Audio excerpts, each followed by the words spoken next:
Hey, all you cool cats and kittens! It's Carol from Big Cat Rescue. It's not. No, it's not. It's episode version 12 of the Quarantine Cafe. We're still indoors, but we went out yesterday and made a grocery run. So the fridge is stocked. Hopefully stocked up for at least for a little while, for 2 weeks maybe, possibly even 3, where we don't have to go out for a little while. But part of the good, if there is any good news to be had. At least number one, in our Publix, people were appropriately practicing social distancing. You kind of looked like everyone, if you got a little too close, everyone kind of had their little amateur karate moves ready to, pounce and jab you in the throat if you were coming up on them a little bit too soon. But one of the good news, some more good news, is that the stores are starting to become a little bit more replenished. People are getting over, to some degree, the panic buying. Although toilet paper and paper towels still seem to be the uber hot commodity, so I'll have to be there right when Senior Citizen Hour ends to be able to stock up on those, or at least not even stock up, just get what we need. So part of the cool part about going to the store and then having that immediate run is we're able to get some fresh things. I know Wendy's been craving vegetables. I certainly have too. So trying to do something that, at least as we get a little deeper into our quarantine, we'll start doing more of the stews and heartier fare that's going to have a little bit of a shelf life. But since we got the freshness behind it, figured we'd start with some fresh veggies. So this is a super easy. We also picked up some salmon because seafood has not been... Sorry. What happened? No, I'm trying to shift my hands around. It's Houston, we have a problem. You're from Houston. Yeah. So Wendy loves, so we both do love zucchini and summer squash and things like that. They're kind of durable, so if you wanted to buy the packs that were wrapped in cellophane to be able to kind of use them throughout your time indoors, that's a good vegetable to use, not super perishable.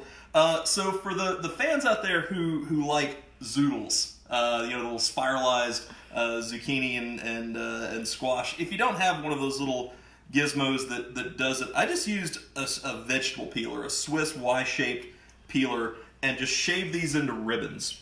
Almost like, so where the zoodles would more resemble spaghetti, this is more like pappardelle. And that's it, just straight shaved. I kind of went around the seeds because they tend to get a little watery, but if you like them, leave them in. I've got some extra virgin olive oil heating up right here, kind of a very low heat.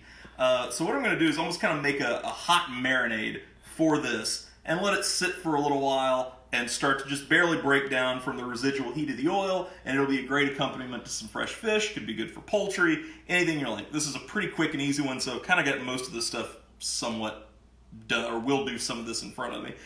So on here, this is all pantry stuff that we've been using throughout the week. What's on the plate? So that's anchovies, finally chopped up. So these are chopped up capers. If you don't have capers, if you want to use olives, any kind of briny element would be nice. This right here, I'll show you the jar.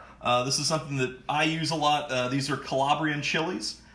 Not really sure where in the stores you could find them. Maybe if you have a Whole Foods close to you, they would have them. I order these online. I hear they're about to do a boycott or something from Amazon. So if you were ordering other things, that wouldn't be a bad thing to tack on. If you don't have Calabrian chilies, just use crushed red pepper flakes. Just as easy. Very cool. We use lots of red pepper flakes we do, yeah, in our cooking. Kind of roundedness to everything we're doing. So we got some friends and family in the house. We've got Yale. Hey, Yale. Britt Peterson. Hey, Krista Miller. Your Aunt Carla. Hey, everybody. Patricia Tinsley's in the house. What's up, y'all? Thanks for watching. So I've got this, I guess I started with not too much oil, so it heated up pretty quickly. So the elements that I'm not worried about burning in here, the capers, the anchovies, the chilies, that can kind of steep. I even turn this heat down even lower. So let me grab my knife from sitting over here. I'm going to make this something you normally don't see past culinary school. I want to add some garlic to this, but I don't want to be chomping down on a big piece of raw garlic. And I want it to cook, but cook quickly. So the easiest way to do that is to make a paste. So I have half a clove of garlic. This had some age on it, so we even took the germ out of the center. And so I'm just going to chop this down. If you wanted to smash it and then kind of mince it from there, that's cool. But really just kind of go for a full mince, and then we're going to take it even a step further Once we get beyond that, this is even easier if you're doing this for a larger batch and you have 1 or 2. It's not going to kind of go all over the board like my measly half clove is. Knife. Cut. My knife skills are not as good as Jeffrey's. Yeah. Shocking, but true. It's, you don't have nearly 20 years of practice. That's true. So when you kind of get to the mince stage, I'm going to add a little bit of salt that's going to act as an abrasive. It's going to help break this down even further. Run my knife through it a little bit more. Get everything off the blade.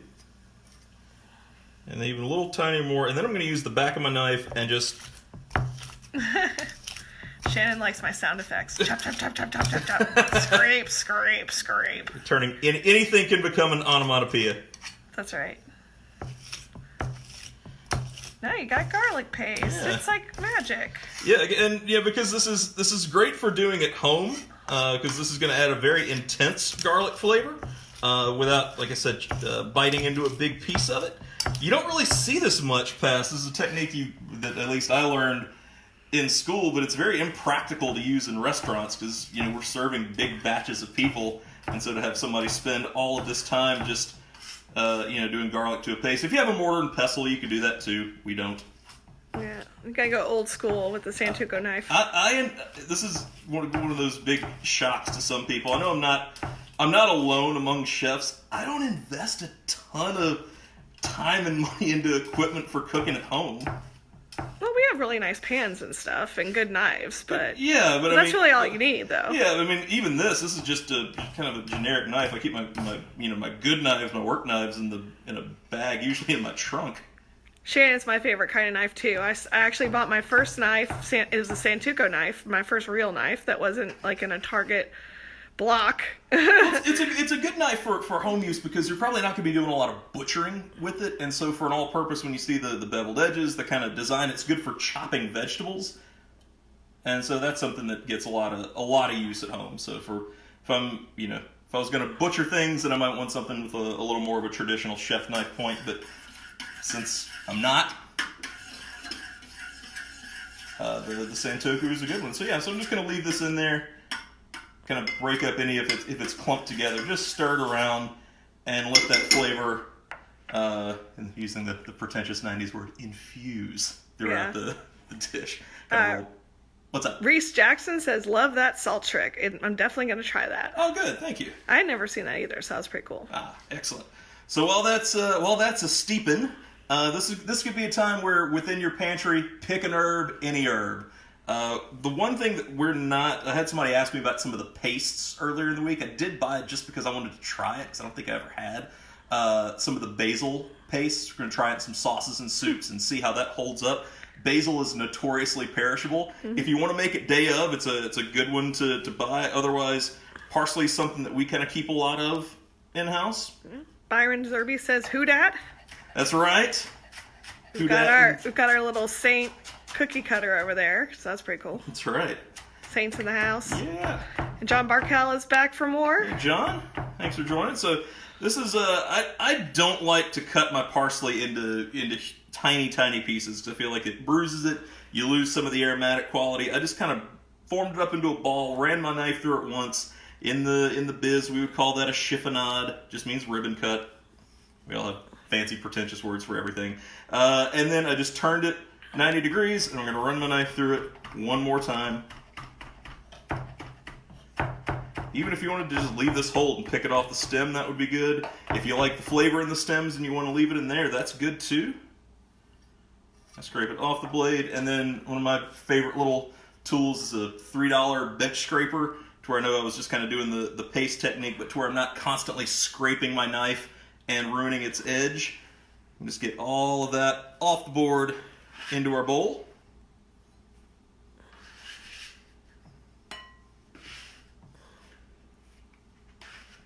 Starting to look good. Yeah.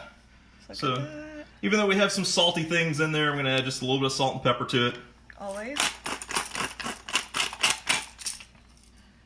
And then the last touch before the marinade goes on, we finally found lemons. It's like manna from heaven. So I'm going to just zest some fresh lemon over this. If you cook lemon zest, it starts to taste bitter if it cooks too long. So I like it just kind of fresh and undisturbed like that. Parker Brown also says, "Who dat?" That's right. Yeah. Makes me feel a little less lonely in Atlanta, knowing there are other Saints fans out there. That's right. So a little bit of lemon zest in there. If you want a pop of acidity, which I think we will on this one, you can add some juice. I wouldn't add the juice if you weren't going to eat it right away, because this can marinate for a little while, but the acidity will bring out some of the water in the squash. But that's really it. So we got our marinade. The garlic is fragrant. It's kind of cooked just from the residual heat of the oil.